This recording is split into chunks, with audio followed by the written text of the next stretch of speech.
오늘은 형통의 영적 원리라는 말씀으로 생각을 해보려고 합니다. 오늘 제가 여러분들과 나누려는 말씀은 여러분들에게 긍정의 힘, 적극적 사고방식, 그거를 말씀을 드리려는 게 아닙니다. 성경에 나와 있는 말을 편집해서 번영의 신학을 여러분들에게 말씀을 드리려는 것도 아닙니다. 오늘 우리가 같이 나누려는 마음은 하나님께서 우리에게 어떤 마음을 원하시는지를 생각을 해보려고 합니다. 하나님은 우리에게 부정적인 생각이 아닌 긍정적인 생각을 원하시고요. 안 된다라는 생각이 아닌 된다라는 생각을 하시기를 원하십니다. 한국이라는 나라는 역사적으로 한국만큼 많이 전쟁을 한 나라가 없다 그러죠. 그래서 많이 이야기하는 사람들은 1000번 이상 외침을 받았다라는 거는 그 작은 전쟁들, 해적들이 들어온 것까지 다 합쳐갖고는 1000번이 넘는 그런 거지만 크게도 100회 이상의 큰 전쟁을 했던 나라는 아마 세계 어디에서도 없을 정도로 그런 나라예요. 그런데 그렇게 어려운 때는 한국이요, 조선시대나 고려시대나 의병을 일으켜서 나라를 구했습니다. 그리고 그때는 전쟁을 했을 때 그냥 그 전쟁에 지면 포로로 잡혀가고 재산 뺏기고 하는 게 전부 다였는데, 한국의 역사 가운데 가장 위기는 바로 일본 식민 시대였습니다. 이때는 이미 교육학이나 심리학이 발달된 시대였기 때문에 일본이 침략을 해서 한국 사람들의 정신 개조를 하기를 원했었어요. 그래서 식민사관, 식민지 정책을 했죠. 그게 첫 번째로 한국 사람들의 그 머릿속에 집어를 넣으려고 했던 그 말이 있었는데, 자기네들이 늘 했던 말입니다. 우리 일본 사람은 안 돼. 이 말을 요거를 조선 사람들한테 집어넣어야 되겠다. 그래서 조선 사람은 안 돼 라는 그러한 것을 식민 정책의 일본어로 해서 그냥 무조건 너는 조선 사람이라 안 돼, 이거를요 아주 세뇌 정도로 그렇게 한국 사람들을 해서, 그냥 우리도 어려서 한국 사람들은 안 돼 그런 말을 늘 하고 살았던 것 같아요. 근데 이게 원래는 일본 사람은 안 돼라는 말이었다고 해요. 그래서 이거를 깨버린 사람들이 있습니다. 바로 우리 기독교인들이 이러한 한국 사람은 안 돼라는 것을 깨버린 사람들이 바로 우리 한국 사람들이었어요. 마가복음 9장 23절에 예수께서 이르시되 할 수 있거든이 무슨 말이냐, 믿는 자에게는 능히 하지 못할 일이 없느니라. 이 말씀으로 한국 사회의 변화 운동을 일으킨 것입니다. 그래서 그 어려운 시대에 한국 사람들은 세계에서 유례 없이 나라의 그 성장을 이루는 나라가 되었습니다. 제가 설교를 준비하면서 한국은 세계적으로 어느 정도의 힘이 있는 나라일까 한번 찾아봤거든요. 근데 제가 놀라운 거를 하나 발견한 것이, 작년 24년도 1월부터 9월 통계 하나를 발견을 했습니다. 수출 대국 1위가 중국, 2위가 미국, 그 다음에 3위가 독일, 4위가 네덜란드, 5위가 일본, 그 다음에 6위가 자랑스럽게도 우리 대한민국이었어요. 우리는 안 돼, 조선 사람은 안 돼, 한국 사람은 안 돼, 그런 생각을 갖고 있던 그러한 사람들에게 할 수 있거든이 무슨 말이냐, 이 말씀을 붙잡게 하고 성공으로 가게 했던 그러한 바로 사람들이 우리 기독교인들이었습니다. 된다라고 생각하면 된다 그러죠. 안 된다 그러면 안 된다 그럽니다. 높이뛰기를 하는 사람들이 높이뛰기를 할 때 난 저긴 못 넘겠어 라고 생각을 하면은 아예 해볼 필요가 없답니다. 분명히 못 넘는답니다. 왜 그러냐면 근육이 말을 안 듣는데요. 근데 할 수 있을 것 같은데 한번 해볼까? 넘을 수도 있어 라고 생각을 하면은 넘어간다는 것입니다. 이거는 자기 체면과는 다른 겁니다. 할 수 있다, 할 수 있다, 할 수 있다 해서 나를 체면을 걸어서 나도 모르게 하는 것과는 다릅니다. 자기 체면은요, 변형된 의식을 말합니다. 원래 내 생각은 이런데 자기의 체면을 걸어서 나도 모르게 하는 거를 말하는데 이거는 아닙니다. 된다라고 반복적으로 말하는 것은 자기 체면도 아니고 그 다음에 자기 도취도 아닙니다. 여러분들은 수선화가 왜 고개를 숙이고 있는지 아십니까? 수선화가 왜 고개를 숙이고 있죠? 겸손해서? 그게 아니고 자기 모습에 반해서. 네. 나르시즘이라는 거 여러분은 아시죠? 나르시즘. 나르시즘은 그리스 신화의 나르키시스라는 그 신이 이제 물에 비친 자기 모습에 반해서 자기를 사랑하게 되는 그걸 나르시즘이라 그래요. 이게 나르시즘은요 자기 도취된 거를 말합니다. 그런데 기독교에서 말하는 된다라는 생각은 자기 도취가 아닙니다. 자기 체면이 아닙니다. 내 현재 의식 상태에서 긍정적인 생각으로 믿음을 강화시키는 거예요. 그래서 내가 할 수 있다. 이것도 기복신앙과는 다릅니다. 근데 기복신앙은 초자연적인, 내가 아닌 어떤 초자연적인 신에 의해서 이것을 할 수 있다라고 합니다. 근데 물론 우리가 하나님이 주시는 힘으로 하죠. 그러나 꼭 그렇게만 생각해서 모든 것을 기복주의적으로 하나님은 우리에게 모든 걸 다 해준다. 그렇게 믿는 것이 아니라는 겁니다. 내가 된다라고 하는 것은 자기 도취가 되어서 자기에게 반해서 자기를 사랑하는 것도 아니고 그 다음에 어떤 초자연적인 힘에 의존해서 나의 어떤 소원을 이루려는 것도 아닙니다. 된다라고 반복하는 것은 외부의 힘에 의존하는 것이 아니고 내면의 힘, 믿음의 힘, 이것으로 이루는 것을 말합니다. 그래서 오늘 이 형통의 원리에서도 형통의 영적인 원리에서도 오늘 저랑 같이 이 말씀을 생각을 해보려고 합니다. 오늘 첫 번째 말씀은 영혼과 범사, 그 다음에 건강을 축복하는 사도 요한의 말씀입니다. 사랑하는 가이오, 동역자인 사랑하는 가이오, 아마 목사님이었을 겁니다. 사도 요한이 가이오에게 편지를 하죠. 사랑하는 자요. 헬라어로는 아가페테라고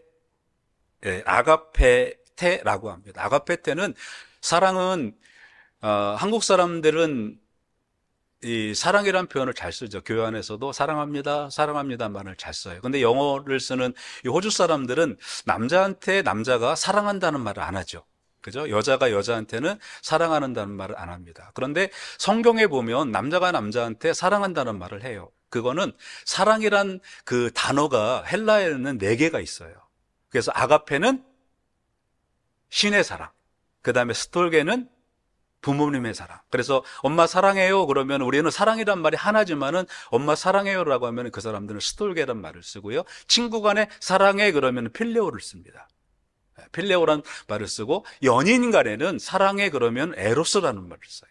그렇기 때문에 분리가 되어 있는데 아마 그 영어에서도 사랑이란 말은 하나 러브로 되어 있기 때문에 잘 그렇게 남자가 남자한테는 사용하지 않습니다. 그래서 아마 성경에 Dear Friends라고 프렌드라고 썼던 이유가 아마 그렇게 낸 것 같습니다.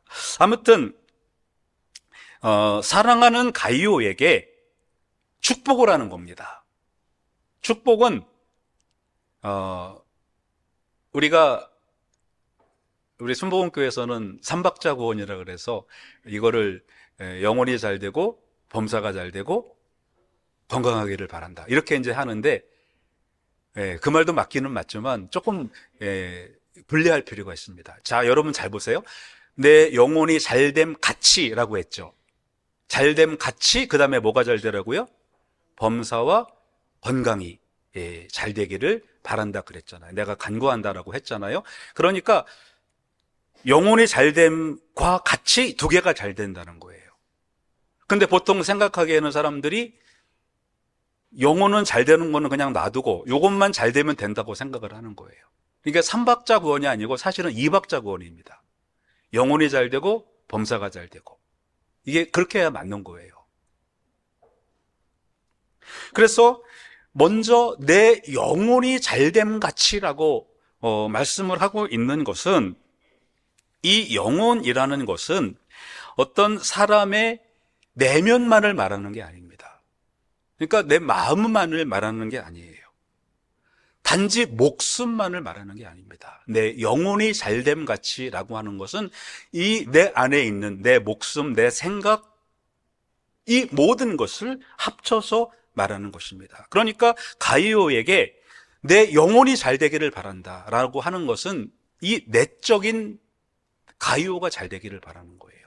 내적인 가이오가 잘 되고 그 다음에 외적인 가이오가 잘 되고, 그러니까 삼박자 구원이 아니고 이박자 구원이 맞는 거예요. 내면과 외면이 잘 되기를 바란다라는 거예요. 그러나 이제 말씀을 드리겠지만 거기에 특별히 강조해서 건강을 이야기를 하고 있는 것입니다. 자, 범사가 잘 되고 영혼이 잘 된다라는 것.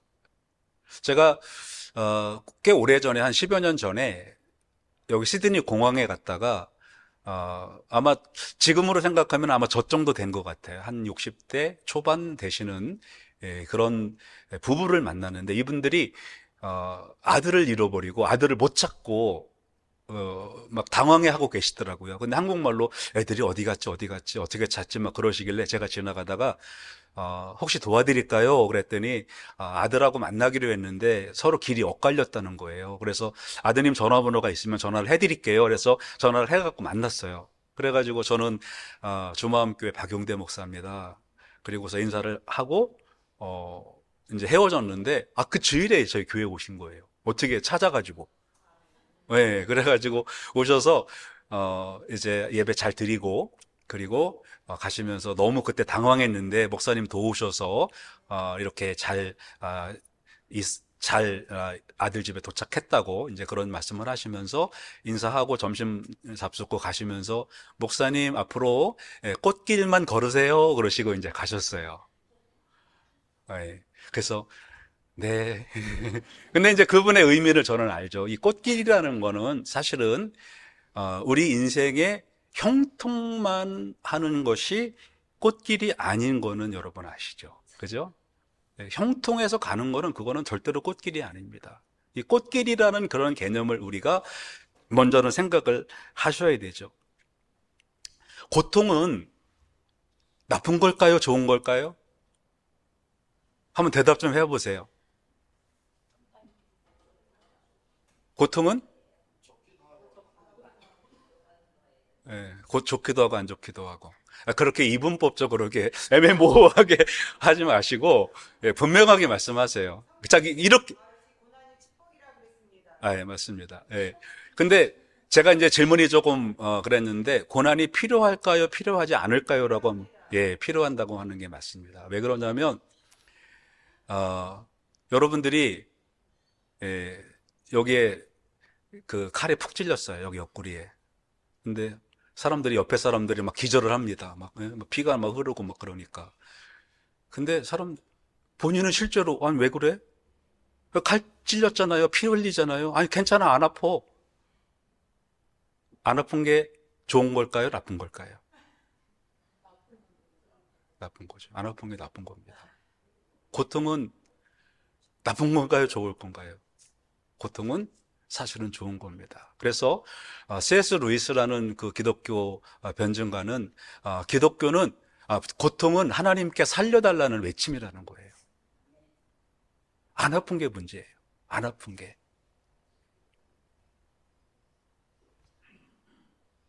제가 대전에 있을 때 한 달에 한 번씩 그 장애인 집에 가서 그 목욕도 시켜드리고 또 청소도 해드리고 이제 이런 그런 사역을 했었어요. 근데 그 장애인의 집에 소망의 집이라고 했는데 장애인의 집에 남편 되시는 분이 하반신 마비였어요. 근데 간호사였던 그 부인이 병원에서 병간을 하시면서 서로 사랑하게 되고 결혼을 했어요. 이제 하반신 장애인 거를 이제 간호사니까 아시죠. 근데 이분이 한 번은 갔더니 그 소망의 집에 안 계시더라고요. 근데 안 계신 이유가 이 엉덩이에 이제 감각이 없잖아요. 근데 욕창해 놨는데 그냥 그거를 방치한 거예요. 안 아프다고 하니까. 근데 이게 너무 심해져가지고 여기에서 생긴 욕창이 너무 심해지니까 이게 그 열이 위로 올라오면서 그냥 기절해 버리신 거예요. 너무. 안 아프면 문제죠. 암이 왜 무섭죠? 암은 안 아파요. 아플 때 되면은 이미 끝나는 겁니다. 근데 내가 아프잖아요? 그건 좋은 겁니다. 하나님께 영적으로 내가 고통이 오면 하나님 나 좀 살려주세요 라고 외치는 그러한 하나님에 대한 외침입니다. 여러분들이 죄를 지었을 때 고통이 없는 것이 좋습니까? 고통이 있는 게 좋습니까? 주일에 빠졌어, 예배를. 근데 월요일에 큰 사업 일이 하나 딱 들어온 거야. 야, 이거는 교회를 안 가니까 잘 되네? 근데 주일에 교회를 빠졌는데 월요일에 접촉사고가 났어. 내가 그럴 줄 알았다. 에? 어쩐지 다음 주부터는 절대로 예배 빠지 말아야 되겠다. 고통은 사실은 우리에게 좋은 거예요. 그래서 여러분, 우리가 범사가 영혼이 잘 되는 것도 중요해요. 그러나 범사에 잘 되고 강거나 나는 거는 사실은 우리에게 어느 정도의 고통이 있어야 된다는 겁니다. 고통이 없으면 그거는 우리를 죽게 만드는 그러한 길입니다. 우리가 때로는 애매한 고난을 당할 때가 있습니다. 다윗이 그랬고, 다윗이 위대한 그 성경에 딱 하나 나와 있는 하나님과 마음이 합한 사람이라고 할 정도로 그렇게 위대한 신앙이지만, 여러분들이 시편을 가만 읽어보면 그 시편 가운데 하나님의 존재를 의심하는 그러한 장면들이 나와요. 하나님 어디 계십니까? 내가 이렇게 고난 중에 하나님 어디 계셨습니까? 라고 할 정도로 그런 일이 있거든요. 그런데 그런 고난들이 오히려 다윗을 살게 했고, 그러한 고통에 하나님을 간절히 부르짖는 것입니다. 예수님도 마찬가지입니다. 예수님은 그 고난을 통하여 우리를 구원해 주신 것입니다. 그래서 우리가 형통하기 위해서는 뒤에 거 범사가 잘 되고 강건하는 거 맞습니다. 사도 요한은 진심으로 그런 축복을 가요에게 했습니다. 그러나 더 중요한 것은, 그만큼 중요한 것은 내면의 복, 내 영혼이 잘됨 같이라는 것이 같이 와야 된다는 것입니다. 오늘 두 번째 말씀은 형통의 첫 번째 원리를 말씀을 드리려고 합니다. 영적 형통의 첫 번째 원리는 진리 안에서 행하는 것입니다. 여기에서 진리 안에서라고 하는 말씀은, 진리라는 말씀은 어떤 객관적인 그러한 정보를 말하는 것이 아닙니다. 현대의 진리는 자꾸 바뀌어요. 여러분들이 과학을 공부하다 보면 과학의 진리가 어제의 진리와 오늘의 진리가 바뀌는 것을 알 수가 있습니다. 천동설이 지동설이 됐습니다. 그래서 기독교 학자들 중에서 왜 진화론자들이 진화론을 버리지 못하냐라는 그러한 그 논쟁 가운데서 이런 말을 했어요. 천동설에서 지동설로 넘어갈 때 천동설의 모든 그동안에 쌓여 있었던 학문이 다 날아가 버렸습니다. 더 이상 필요가 없어요. 근데 진화론을 포기하지 못하는 이유는 지금까지 이루어놓은 업적이 그걸 다 없애야 됩니다. 이 진화론 때문에 공산주의도 생긴 거고요. 그렇죠? 사람을 그냥 물질로 보기 때문에.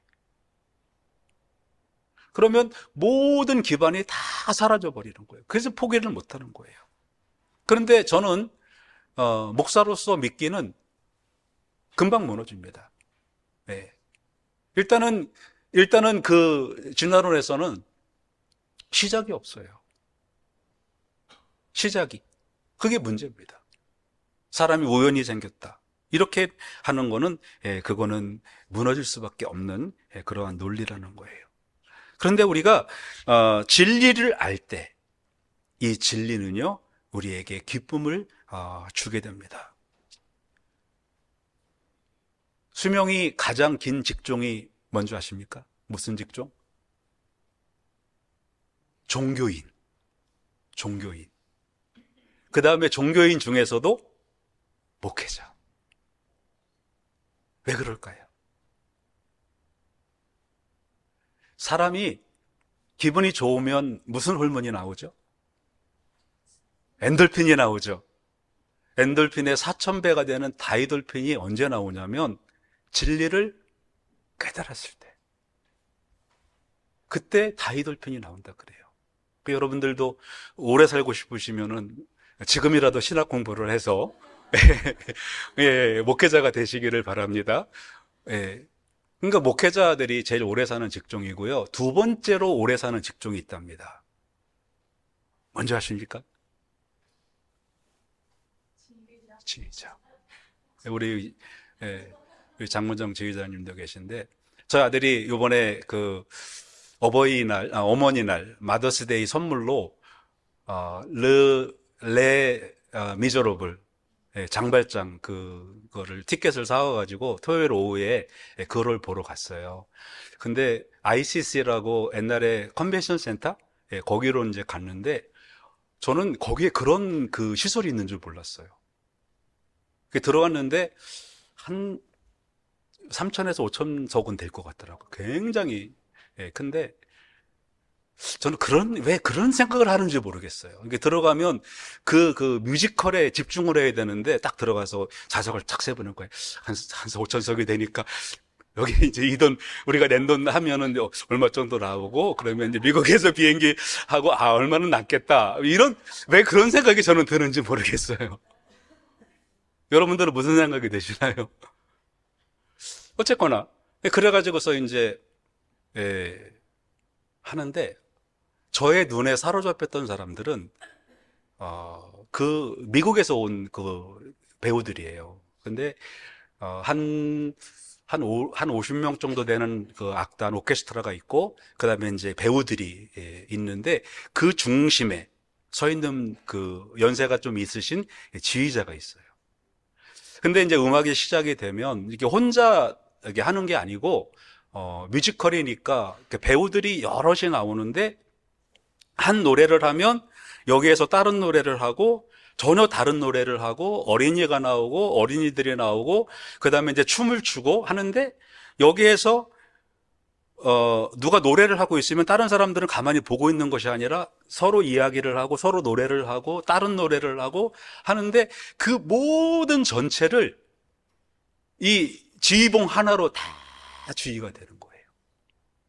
와, 저는 그 모습을 보고 와, 이때 이제 지휘자들이 이 전체가 쫙 이루어지는 걸 볼 때 그때 이제 이 지휘자들이 엔돌핀이 막 몸에서 쫙 나오는 거예요.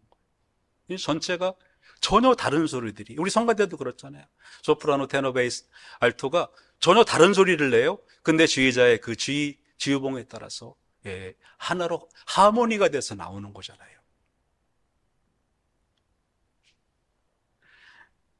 근데 그거보다 진리를 깨달았을 때 다이돌핀이 더 많이 나오는 것을 기억하시기 바랍니다. 우리가 진리를 깨닫는 것이 중요하고요.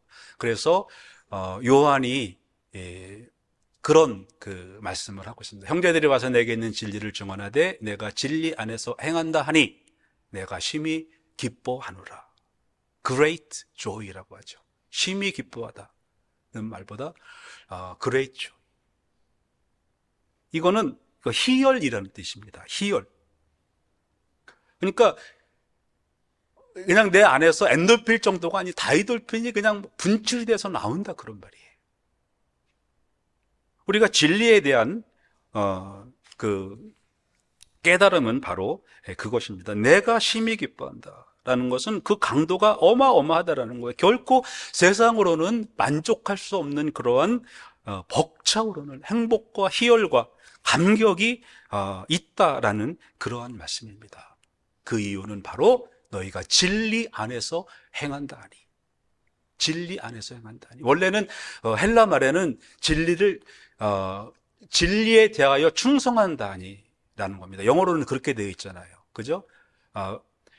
영어로는 어, It gave me great joy when some believers came and testified about your faithfulness. 그러니까 그 충성스럽다는 거죠. To the truth. 그러니까 그 진리에 대한 충성. 그죠? 그러니까 진리 안에서 행한다는 게 아니고 진리에 대하여 충성한다 그런 말입니다. 그 진리. 근데 이제 나중에 뒤에 보면은 in it 해서 거기에 이제 진리란 그 안에서 행한다는 말도 나오는 거죠. 그러니까 진리 안에서 행하는 것도 맞지만 진리에 대하여 내가 충성스럽게 살아가야 된다는 거예요. 그러니까 내가 안에서 행한다라는 의미도 있지만 내가 그거를 향하여 적극적으로 뛰어나간다. 영어 표현이 더 정확한 표현이고 헬라어 표현이 바로 그겁니다. 내가 어떤 소극적으로 안에 있는 것이 아니고 그거를 향하여 충성스럽게 나가는 것을 말합니다. 이때 진리에 대한 깨달음이 행함을 통해서 오는 거예요. 그 다음에 세 번째 말씀은 두 번째 영적 형통의 원리입니다. 그것은 바로 기뻐하는 것입니다. 내가 내 자녀들이 진리 안에서 행한다 함을 듣는 것보다 더 기쁜 일이 없도다 그랬습니다. 그래서 우리가 영적으로 형통하기 위해서는 기뻐해야 된다는 것입니다. 조금 어려운 일이 생기면 낙심해서는 안 된다는 거예요. 자, 사도 요한이 그 요한 3서를 썼을 때는 아마도 정확하진 않지만 반모섬 혹은 에베소라고 합니다. 그런데 많은 학자들이 사도 요한이 요한 3서를 썼을 때 에베소에 있었다고 봐요. 일반적으로 생각할 때. 예. 근데 이 에베소라는 지역이 어느 지역이냐라면 이 에베소는 로마의 식민지 국가 중에서 아시아 지역의 수도입니다. 그러다 보니까 모든 종교, 문학 이런 것들이 다 그 안에 있습니다. 그리고 상업의 중심지였기 때문에 부가 그 안에 있었어요. 근데 문제가 한 가지가 뭐냐면 그 당시에는 기독교가 박해를 받는 시대였거든요. 그러니까 사도 요한은 가이오가 이 박해의 자리에 요한처럼 같이 가는 것에 대해서 더 기쁜 일이 없도다라고 표현을 하는 겁니다. 그러니까 앞에 나와 있는 삼박자 구원과 사실 요 내용은 조금 다른 거거든요. 우리가 이제 앞에 그 2절 말씀을 삼박자 구원으로 세상의 규복적인 신앙만을 생각했는데, 그러나 사실 이 3절과 4절을 봤을 때는 이 형통이라는 것이 하나님 나라를 위한 형통이었던 거예요. 죄송스럽지만 여러분, 우리가 세상에서 너무 잘 되려고 한다는 것도 사실은 그렇게 큰 기쁨이 아니에요. 저희 효자 아들이 이제 환갑 여행을 절 보내준다 그러더라고요. 그래서 아들아, 나는 지금 환갑 여행을 그런 갈 때가 아닌 것 같다. 왜 그러냐면 저는 지금 모든 이 생각이 교회에 집중돼 있거든요. 그래서 이제 어쨌거나 이번 분기까지는 교회 시설을 싹 맞추고 그 다음에 이제 다음 분기부터는 교회 건물에는 이제 아예 저는 신경을 안 쓸 겁니다. 예. 그리고 나서는 다음 세대를 위한 그 다음에 이제 우리 어르신들을 위한 이러한 목회 전념 쪽으로 이제 가려고 해요. 그래서 이제 신학생도 키우는 것도 이제 생각을 하고, 그 다음에 우리가 어떻게 해야 이 복음을 더 전할 수 있을까? 외적인 준비가 이제 됐거든요.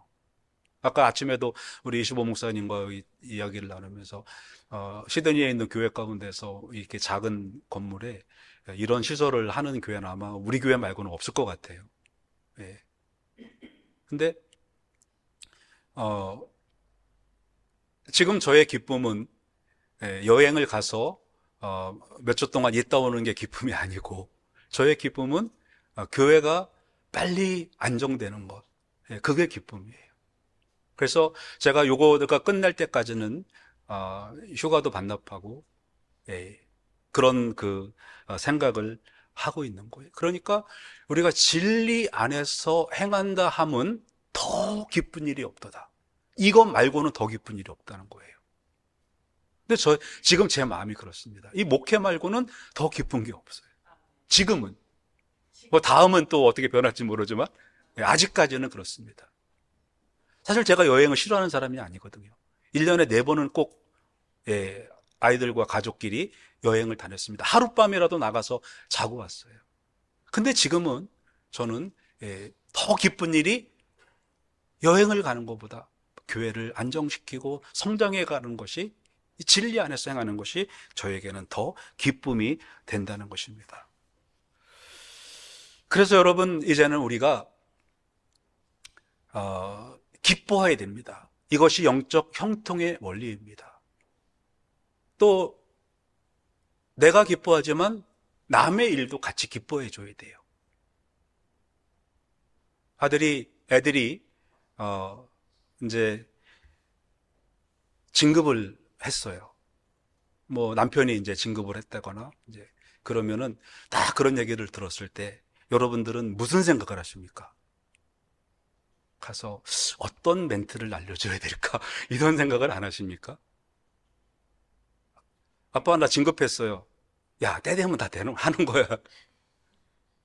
너 친구들은 언제 했냐? 친구 작년에 데리다 놨는데 너 1년 늦은 거잖아. 뭐 이렇게 한다든지, 아니면 조금 빨리 됐어. 한 1년 정도 다른 친구들보다. 그러면 무슨 말을 해주십니까, 여러분들은? 교만하지 마. 너 그러다가 하나님이 치셔. 어떻게 여러분을 반응해 주셔야 됩니까? 좋은 대학에 들어갔으면 그 사람의 입장에 대줘야 돼요. 그 사람의. 누가 친구가 어려운 일을 당했으면 그 사람의 입장에 대줘야 됩니다. 같이 기뻐하고 같이 슬퍼하고. 자, 우리 아들이 진급을 했어. 그러면 이렇게 대답을 해줘야 됩니다. 야, 아빠가 이렇게 좋은데 너는 얼마나 좋냐? 그 입장에서. 본인은 이만큼밖에 안 좋은데, 본인도 이만큼 좋은데 너는 얼마나 좋겠냐? 라고 그 사람의 입장에 대해서 즐거워해 줘야 되는 겁니다. 칭찬도 마찬가지예요. 그 사람이 듣고 싶어하는 칭찬을 해줘야 됩니다. 내 입장에서 멘트 하나 좋은 건 알려가지고 겸손 탁 하게 만들어서, 그거 아니에요. 저도 그냥 여기까지, 이때는 내가 무슨 말을 해줘야 될까? 쟤를 어떻게 내려줘야 될까? 이런 생각이 여기까지 올라오다가도 힘든 일 있으면 같이 힘들어해주고, 또 좋은 일 있으면 같이, 그 입장에서 같이 해주고. 그러니까 사도 요한은 가이오가 진리 안에서 행한다고 하니까, 그리고 이 에베소 교회 성도들이 진리 안에서 행한다고 하니까 내가 그것보다 더 깊은 것이 없도다 라고 말씀을 하고 있는 것입니다. 그래서 우리가 영적인 형통의 원리, 첫 번째는 진리 안에서 행하는 것이고요, 두 번째는 기뻐하는 것입니다. 내가 기뻐하고 같이 기뻐하고. 우리 교회는 혼자 가는 게 아니에요. 옛날에 곽선희 목사님 설교 중에 그런 내용이 나오더라고요. 목회는 성가대 지휘다. 각자의 다른 소리를, 틀린 소리를, 엘토만 들으면 이상하잖아요. 테너만 들으면 이상하잖아요. 베이스만 들으면 이상하잖아요. 그런데 각자의 다른 소리를, 하모니를 만들어내는 것이 목회다. 그런 설교를 한 것이 오랫동안 기억에 남아요. 지금도 기억에 남아요. 제가 그거를 30년 전에 들었는데도 아직까지도 기억에 남아요. 오늘 우리가 이렇게 하나로 되어가는 것은 서로 기뻐해주고 또 서로 슬퍼해주고 하나가 되어져 가는 것입니다. 자, 오늘 형통하는 영적인 원리 말씀을 나눴습니다. 영혼이 잘됨을 우선순위에 두시기 바랍니다. 사도 요한은 두 번째로 범사와 건강을 말했지만, 그러나 3절 4절에 가서는 다시 영적인 것으로 돌아갔습니다. 범사에 잘 되는 것은 덤입니다. 덤은 있어도 되고 없어도 되는 거예요. 우리는 먼저 영적으로 형통하기를 기억을 하셔야 됩니다. 그 다음에 범사가 형통하고 여러분의 건강이 있어서 여러분들의 인생을 즐겁게 누리시기 바랍니다. 그러기 위해서는 우리는 먼저 믿음 안에서 서야 됩니다. 끊임없이 진리 안에서 행하려고 노력을 해야 되고요, 또 진리의 깨달음을 기뻐하는 그러한 삶을 살아가야 됩니다. 혼자 할 수는 없는 것입니다. 우리가 같이 서로 격려하면서 위로하면서 우리는 이것을 해 나가야 됩니다. 오늘 사도 요한께서 가이오 목사님에게 축복했던 것처럼 여러분도 저도 여러분들에게 축복을 하겠습니다. 영혼이 잘됨같이 범사에 잘되고 강건하십시오. 이러한 영적인 원리들을 삶에 적용하여서 하나님이 주시는 형통을 경험하시기를 주님의 이름으로 축원합니다. 기도하겠습니다. 하나님, 오늘 우리가 영적인 형통의 원리에 대한 말씀을 생각해 보았습니다.